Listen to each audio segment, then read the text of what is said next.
Open House by J.T. McIntosh. This story was published in the February 1955 issue of Galaxy magazine, which republished it in their French issue in January 1957. Read by Darrell T. Smith II for my channel, Quasar Spectra. Open House. Nobody saw the visitors come. Nobody saw them go, and when they were gone, nobody could describe them except as ordinary-looking people. But there was never any doubt that they had been. They left plenty of evidence.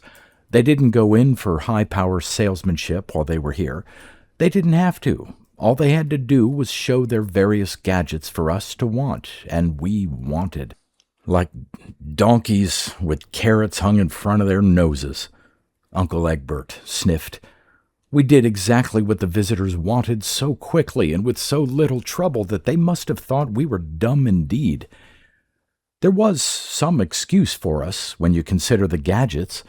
Mighty atoms, then matoms, they came to be called. These gadgets, if you can call a power station in a matchbox a gadget, or a flying belt, or a 7 million-word library the size of a pocketbook, or a suit which you could pack away in a thimble. We needed a whole new dictionary of words for the matoms.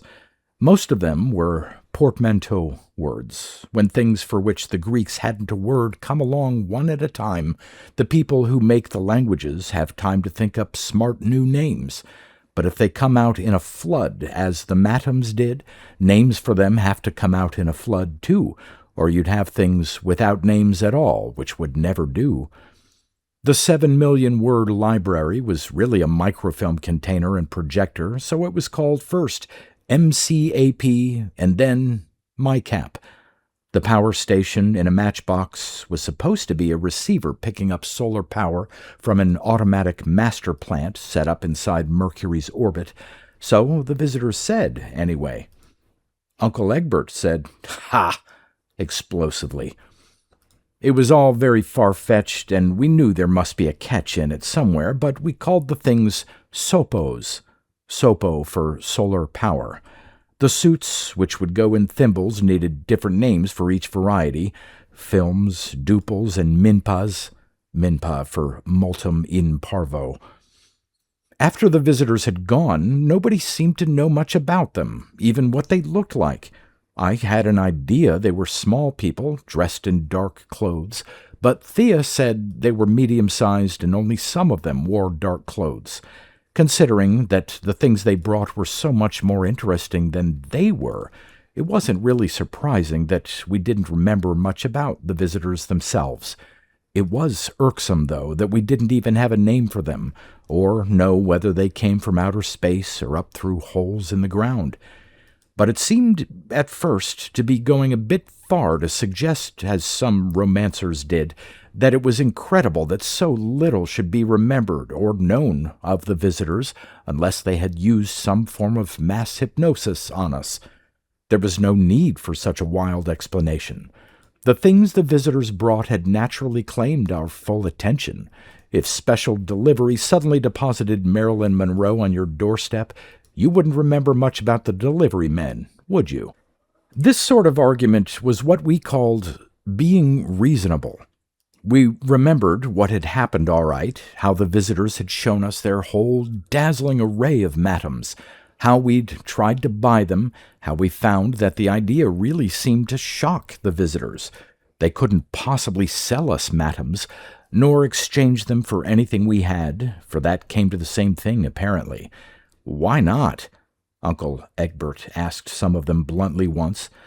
It's against the regulations, they said. Values differ. But you obviously want to sell these things, he pointed out. Who told you? How do you know? Look, Uncle Egbert said disgustedly, you come and open your case and show us your goods. Obviously, you want to sell them, or anyway you want us to have them on some terms for some reason. Private committee meeting. Then, this is obvious to you, but not to everybody. You are a genius, perhaps? It was no new idea to Uncle Egbert, nor was the opposite point of view, that nobody who was related to Thea could possibly be a genius. He's Thea's Uncle Egbert, by the way, not mine. We didn't find the exchange medium then, but Thea, of all people, found it soon afterward. She came in crowing with delight and wearing a snazzy flim play suit. After I'd picked up my eyes and put them back in their sockets, I asked Thea how she got it. "I'd have done anything for such a lovely thing," said Thea, staring down at herself in awe and rapture. She looked up, caught my eye, and faltered. But I don't have to, of course. They just gave me it." For a moment I was jealous, unreasonable, on the point of hitting the roof, as jealous lovers always are. But Uncle Egbert told me to keep the head and asked derisively if I thought Thea had the brains to tell a lie. That was unanswerable. I was never jealous again. It was ridiculous to suggest that Thea could deceive me, even if she wanted to. She was vague about how she had got the playsuit, but we gathered that all she'd had to do was say things until, by a process of trial and error, she said what the visitors wanted. "That's all right, so long as you didn't sign anything," said Uncle Egbert with relief.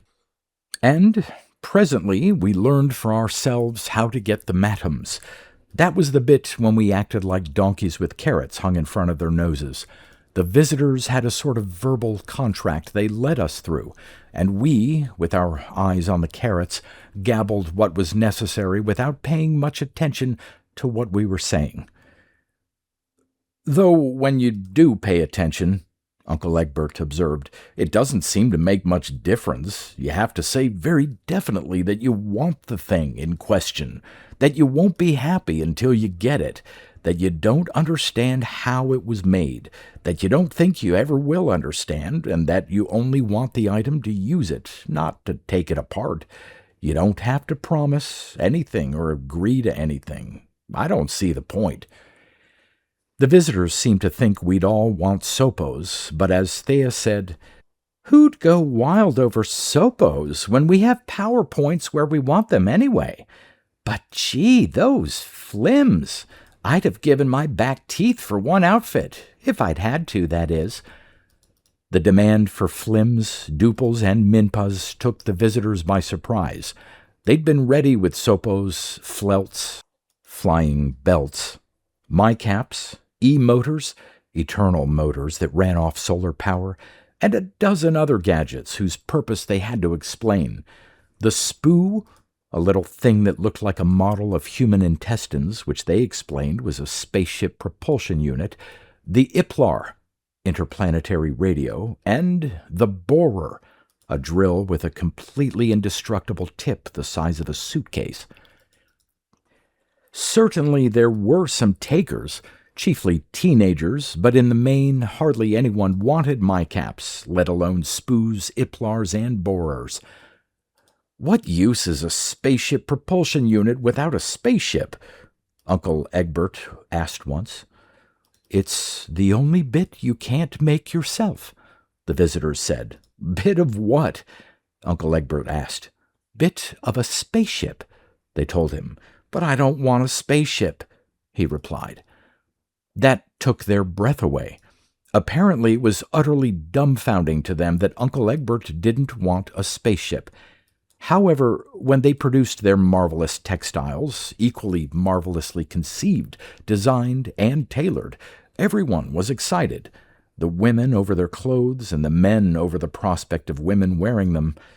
The visitors did try Matam clothes for men, but they never caught on. The flims were one-piece garments, swimsuits, pajamas, or nightgowns, as strong and opaque as the usual variety, but each with the substance of about 1/10 of one silk stocking. Since they were strong and opaque, they were wearable. They must have been, for millions of women wore them, generally after having said they couldn't possibly, but being about the thickness of a coat of paint, they were a trifle sensational in other respects. "That's the only way," Uncle Egbert observed dispassionately, the first time he saw Thea in a flim swimsuit. that a girl can be naked while wearing something. Having some knowledge of your sex, I've no doubt full advantage will be taken of the phenomenon, to the ruination of weak characters like Jackie here." "Like it?" asked Thea coyly, putting the Flim and Thea on display with 4 seductive, simultaneous flexions of elbows and knees. I opened my mouth, but not to say anything, only to let out the steam.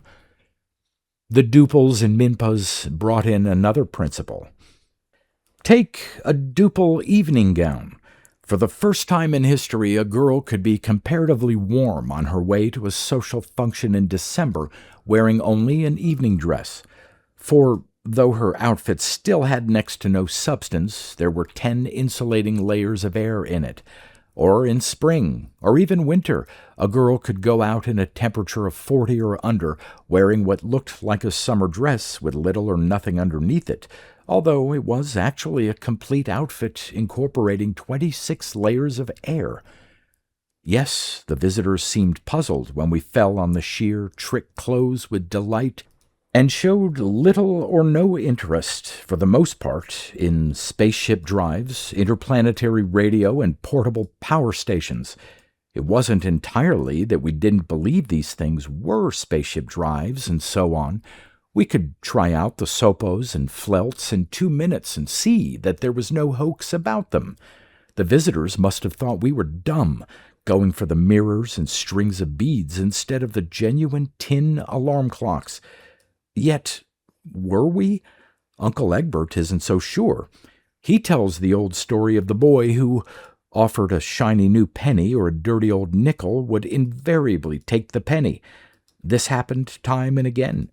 When at last his sister begged him to stop being so dumb, disgracing the family, he pointed out that if he'd taken the nickel, that would have been the end of the experiment. Instead, he'd already made over a quarter in pennies. Maybe it was like that to a certain extent. Thea got a Flim swimsuit, night dress, and 2 pairs of pajamas, 2 duple evening dresses and summer frocks, and half a dozen assorted Minpa outfits, winter suits, a riding habit, and a skating costume. While she was amassing this collection of sartorial miracles, she also acquired, incidentally, a Sopo, a Mycap, a Flelt, and an Iplar. True, she didn't appreciate them. When we got married, much later, the visitors were gone by this time. She asked if we should bother keeping all this junk. Thea, I should mention, is a mechanical moron, but perhaps I've implied that already. Anyway, it was there. That's the point, appreciated or otherwise.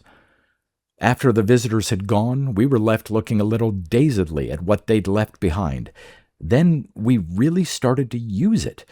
What was the point of hydroelectric power schemes when all that was needed was a network of wire and a Sopo? Who was going to be first to build a ship around a spoo and get to the moon, Mars, Venus? What would the interplanetary commercial radio rights be worth? Could Iplars be adapted for TV? "You know," said Uncle Egbert thoughtfully, "I think our recent callers went away with quite a wrong idea of us. They knew all about our first thoughts, the Flims, Duples, and Minpas, but they didn't wait for our second thoughts." Almost as quickly as it started, the Flim craze died.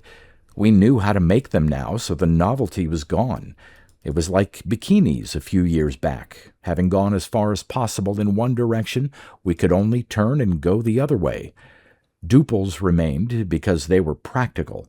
The Minpa principle continued to be used, but what we knew as Minpas disappeared. "It doesn't look right," Thea argued. "And it doesn't feel right either. I mean, Minpas do keep you warm, but you expect to be wrapped up when there's snow on the ground, not looking like you're on your way to a picnic." This, for Thea, was high-power thinking. Gradually we emerged from the fog. No photographs existed of the visitors, which was almost incredible. There must have been a first contact when we asked who they were, where they'd come from, and what they wanted. There must have been ships. We must have noticed and followed up clues of the visitor's nature, origin, purpose, unless the far-fetched idea that we had rejected at first was true after all, and there had been some form of mass hypnosis. "You can fool all of the people for some of the time," declared Uncle Egbert, "but false ideas are like cuts. They heal eventually." So we gradually began to realize that the visitors had deliberately prevented us from learning anything about them and, in general, had done with us exactly what they wanted, which was, apparently, to leave us with the matoms and only the most vague ideas of how we had got them, and from whom. "They're nice people, then," said Thea warmly. "Missionaries, that's it. They came to help us and give us things." Uncle Egbert frowned. "I thought that myself until now," he admitted. "But if you think so, Thea, that can't be right." If we looked up the back issues of the newspapers, we found the visitors mentioned often enough, but no more information than we remembered. If what we remembered could be censored, it wasn't really surprising that what we had written at the time had been censored too, and it became clear that the contract, or whatever it was, the terms on which they had given us the matoms, must be important. "We had to say that we really wanted them," Uncle Egbert mused, "that we couldn't see how they were made, that we didn't think we ever would, and that we wanted to use the things, not take them apart. But what guarantee could the visitors have had that we meant what we said? We didn't anyway. What's the good of getting us to say anything that they can't enforce, if there's anything there to enforce, which there isn't?" He was quite annoyed about it all, taking it as an insult to himself personally. "Don't worry about it, Uncle Egbert," said Thea cheerfully. "It doesn't bother me at all." "It won't beat me," said Uncle Egbert furiously. "I'll make sense of it, somehow." He didn't get the chance. A newspaper columnist maliciously forestalled him, pointing out that from the circumstances of the handing over of the matoms, the declaration the visitors had insisted on could only be a cover for them, not a promise or undertaking by us. Of course, Uncle Egbert said when he read it, stamping about and raging because he hadn't thought of it first. "I should have known. That visitor talked about regulations, about values being different. He didn't mean economic values, he meant ethical values. Naturally, their ethics are different from ours. They weren't supposed to sell us the matoms, but they could give them under those conditions." Well, it took Uncle Egbert and the rest of the world a long time to reach a final decision on what the visitors had been doing and why. But slowly, step by step, they managed it. What they decided between them was something like this. We on Earth were a pretty backward race compared with the visitors, judging by the matoms, and perhaps they had merely been extending a helping hand. Perhaps. What would happen if you gave savages howitzers and machine guns, if you went back to prehistoric and made Neanderthal man a present of the atom bomb, if you let 18th century doctors use penicillin, BCG, sulfonamides, streptomycin, and the rest of the 20th century materia medica? Well, what would happen? Could you call it any less than disaster? No, the visitors hadn't been extending a helping hand. Ignorance isn't always a bad thing. The savages, Neanderthal man, and 18th century doctors were protected by their own ignorance. Postulate a big galactic organization that was very strict about what contact could be made with non-member races and what couldn't, and exploiters sneaking in under the ban with cute schemes to get around the galactic regulations, and what we knew began to make sense. Not to Thea, naturally. She stared at Uncle Egbert as if he had suddenly turned green. "But you've always been so clever," she exclaimed. "I never thought you'd be taken in by tripe like that, Uncle Egbert." "I wish it were tripe," Uncle Egbert declared bitterly. On the contrary, it's a very sound idea to hand out rifles to savages so that they'll exterminate each other without forcing you to murder them and violate your high ethical principles. Very sound indeed. Rifles? Said Thea, puzzled. Well, perhaps not rifles, Uncle Egbert admitted. The visitors were more subtle than that. They handed out power, not rifles. Power to make things much more destructive than rifles. Power to fuse 1,000,000 wires, set factories and towns on fire. Later, power to go to the moon, to the planets. Power to make bigger and better mistakes. Power that mankind doesn't know how to handle and won't have time to learn to handle before it proves fatal. Ignorance is a powerful protection, a very powerful protection indeed. The caveman couldn't stumble on the street of the atom bomb. He could only learn how to make fire. That might lead to the hydrogen bomb a few thousand years later, but the Rolling Stone would have gathered a lot of moss on the way. Explanatory, protective moss. Say, Uncle Egbert, said Thea, concerned, you'd better get to bed right away. Gee, yes, your brow feels hot. Right enough. But you couldn't stop Uncle Egbert as easily as that, not when he was properly wound up. The Galactic Organization knows all about that, he went on, his powerful enough voice rising to a roar. So our ingenious friends come along and get us to give them an excuse?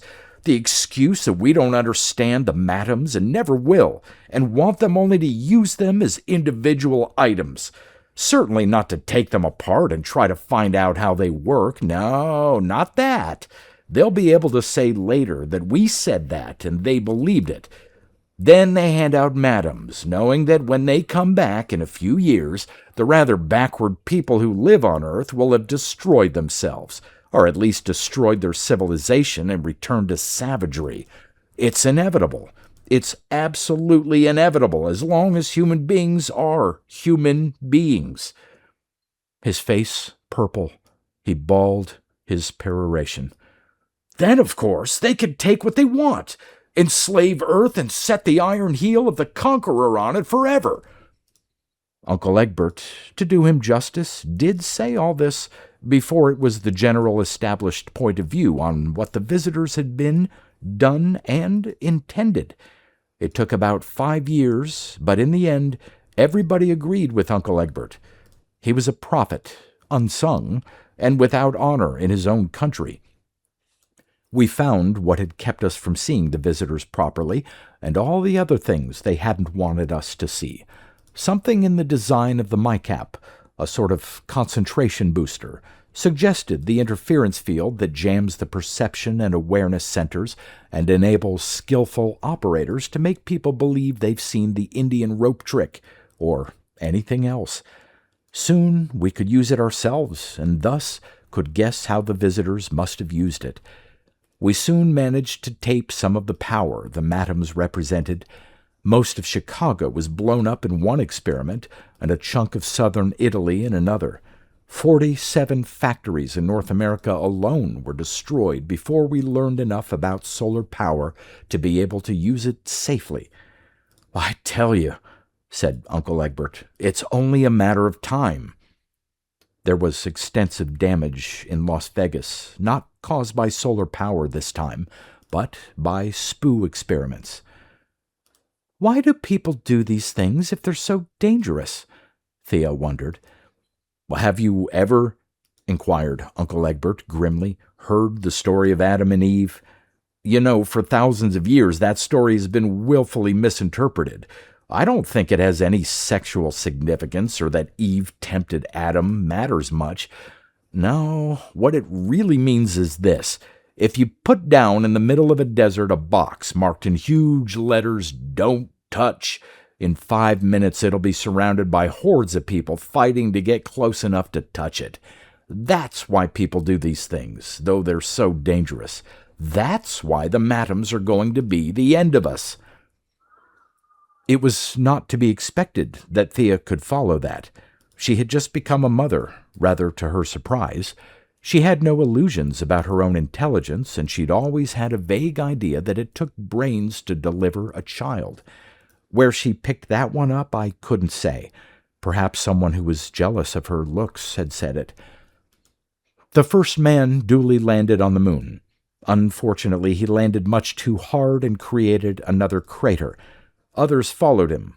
3 before anybody landed gently, 4 before anyone landed and got off again, 5 before anyone landed, got off again, and returned on Earth safely.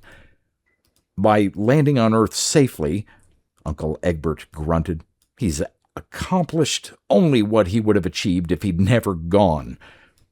But that was Uncle Egbert in his most reactionary mood, refusing to admit that merely doing something which hadn't been done before was progress. After the moon, Mars was easier. Venus was a waste of time. Someone took a dangerous dive close to the sun and found it was true what the visitors had said about the Sopos. There was a master plant set up inside Mercury's orbit. At least there was something. Terran spaceships weren't nearly good enough yet to get inside Mercury's orbit and out again. The nations started bickering about possessions on the moon and on Mars. There were threats at various times to drop Sopo bombs on Washington, Berlin, London, Paris, and Moscow.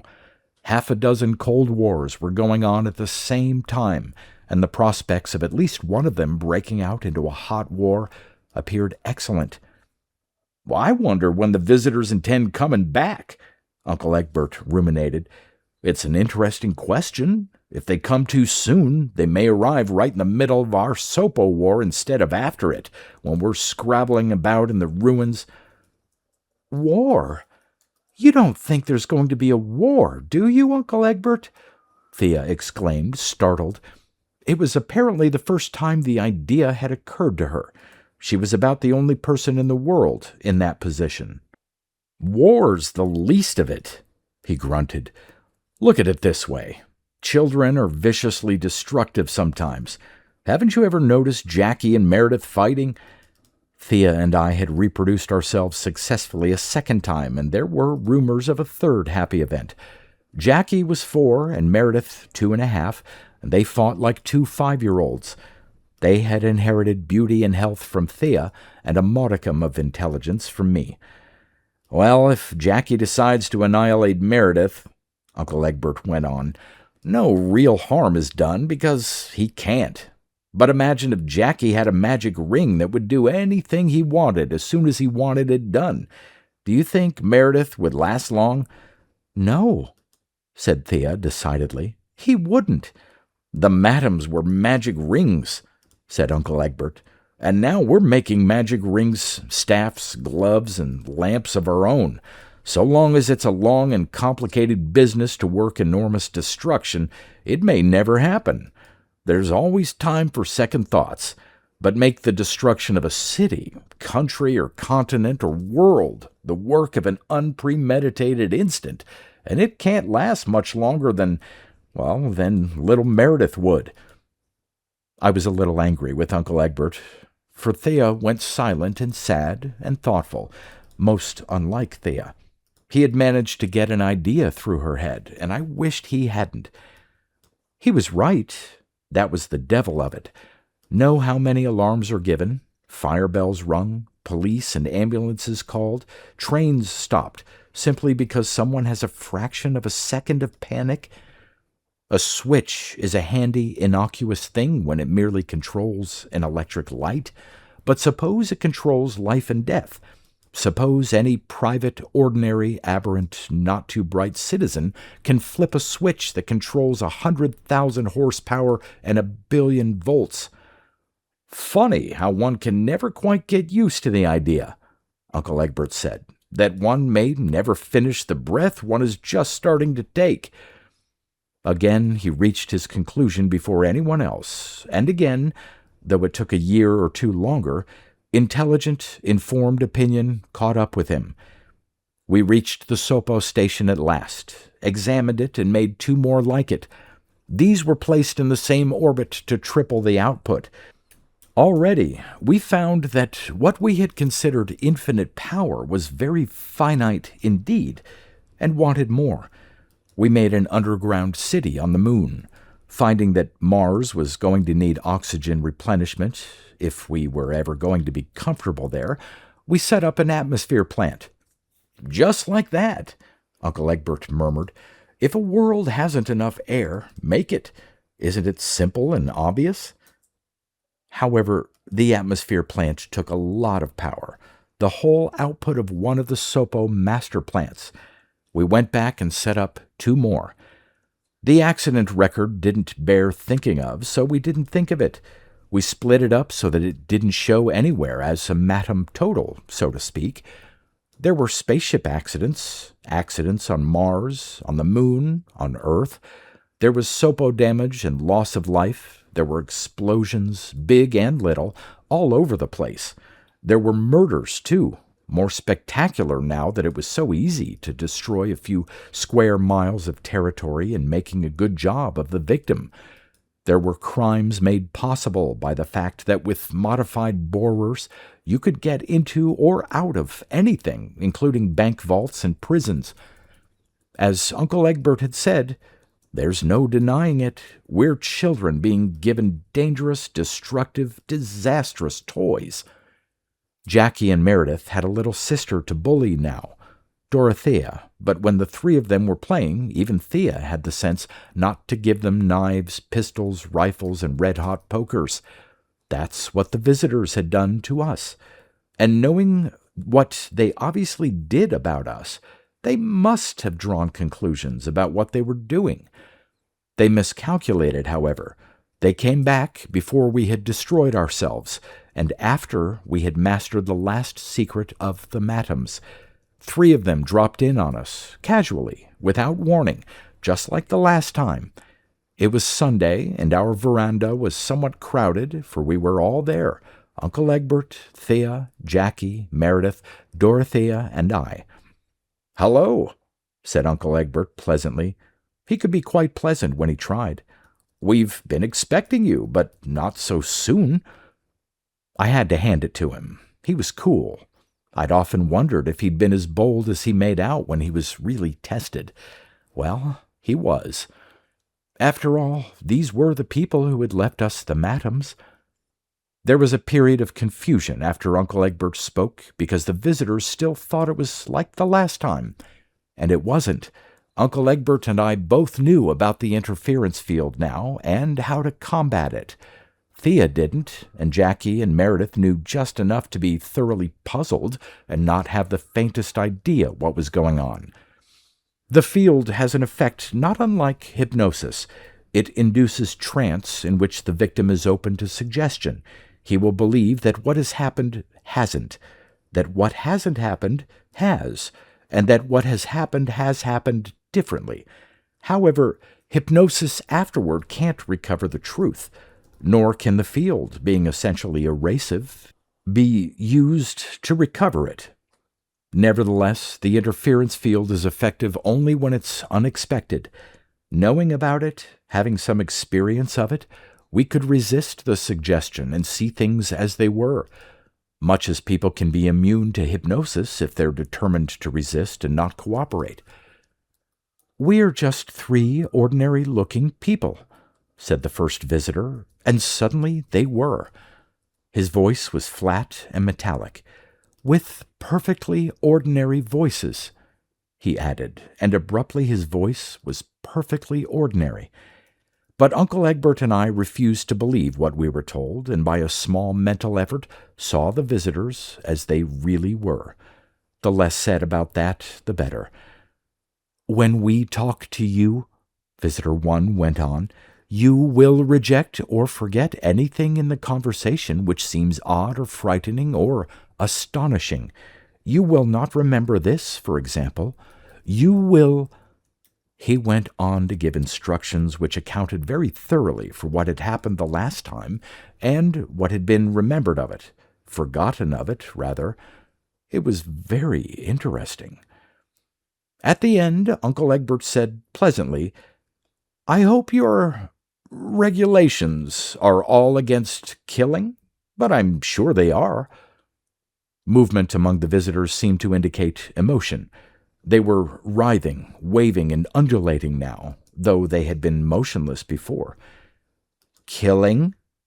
said two. "Killing you? Of course, it would be positively revolting to—" "Good," sighed Uncle Egbert. "Now I feel a lot better." I did too. I had been thinking of sending the children inside if the visitors would let me, but had decided against it. While they were with us, I could see them and the visitors.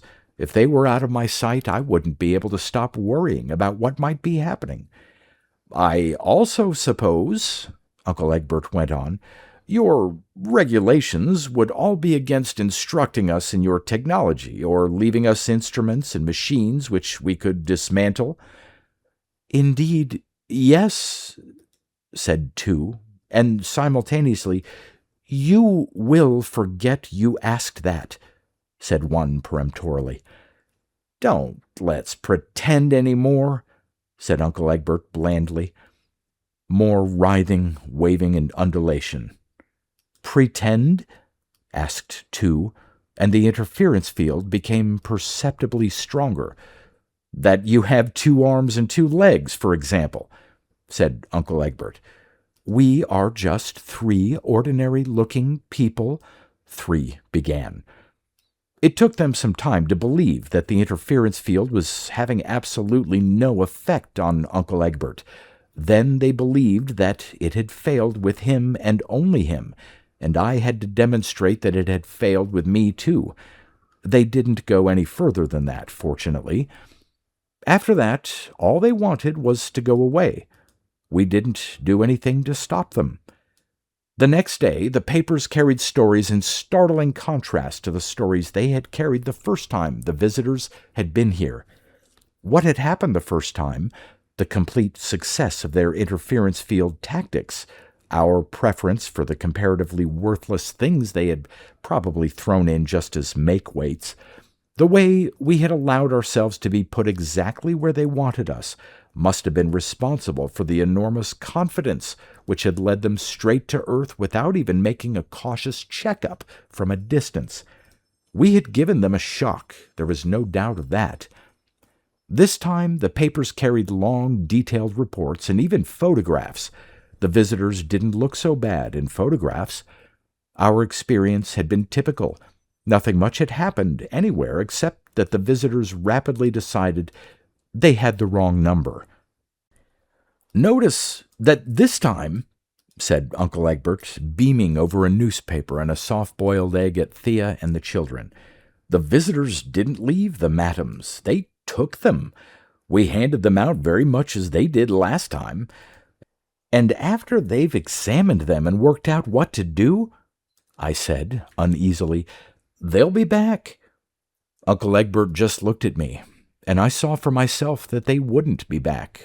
Not the people, if you could call them that, who had been looking for an easy mark and had been sure they'd found it. The rapidity with which they got out, when they found the use we had made of the Mattoms, showed, when you thought of it, that they had given us up as being an easy thing. Like many a good bet, we had failed to pay off. Uncle Egbert and I read the papers and tried to answer the children's eager questions. Presently, Thea removed the children to get them off to school. When they were gone, I saw Uncle Egbert was frowning and felt a stab of apprehension. He had been right so far, sometimes years ahead of the newspapers, and however jubilant the newspapers might be, I'd rather he continued to beam than start to frown. "You don't think they will come back, do you, Uncle Egbert?" I asked. He sniffed impatiently. "It wouldn't matter in the least if they did," he said. "They took specimens this time, and I think it's pretty clear that we've thought of a few things they haven't. If we're not on their technological level or above it, we soon will be." "Then why look so glum?" "Why should I look happy? Because the visitors have been here and gone? That changes nothing. We've nothing to fear from them." "From them? Then from whom?" "The scheme's as sound as it ever was," said Uncle Egbert bluntly, "and it'll work out exactly as they meant it to. They came a little early, that's all." Thea had been clearing away the dishes. She looked in innocent astonishment at him. "Oh, no, Uncle Egbert," she said. "They came too late." We both gaped at her. "It's like the kids being let out of the house when the weather clears up. You know, keep them indoors and they fight and argue, let them out and they get along fine. It's the same with us. We have the planets instead of being cooped up on just one world." Uncle Egbert hadn't thought of that, I guess, but he was more amazed because she'd had an idea. That wouldn't have happened if the visitors had not shown up. If she could, so could anybody. And would.